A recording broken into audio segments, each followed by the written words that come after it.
اعوذ باللہ من الشیطان الرجیم، بسم اللہ الرحمن الرحیم۔ اللہ کے اسم اعظم کے ذریعے سے دعا۔ حضرت انس بن مالک رضی اللہ تعالی عنہ بیان فرماتے ہیں کہ نبی کریم صلی اللہ علیہ وسلم حضرت ابو عیاش بن زید بن سامت زرکی کے پاس سے گزرے۔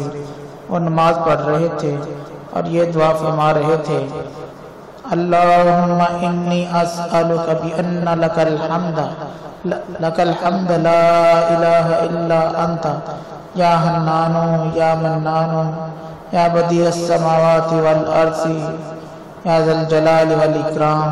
اے اللہ، میں تجھ سے سوال کرتا ہوں اس چیز کی برکت سے کہ تمام تعریفیں تیرے ہی لیے ہیں، تیرے سوا کوئی معبود نہیں۔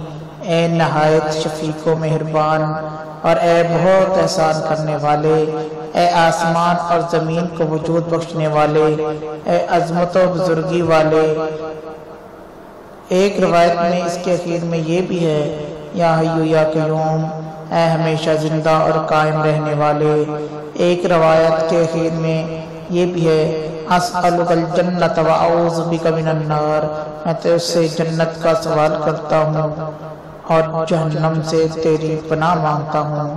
رسول اللہ صلی اللہ علیہ وسلم نے یہ دعا سنی تو فرمایا: تم اللہ کے اسم اعظم کے ذریعے دعا کی ہے، جس کے ذریعے جو بھی دعا کی جاتی ہے اللہ تعالیٰ اسے قبول فرماتا ہے اور جو کچھ مانگا جائے وہ عطا فرماتا ہے۔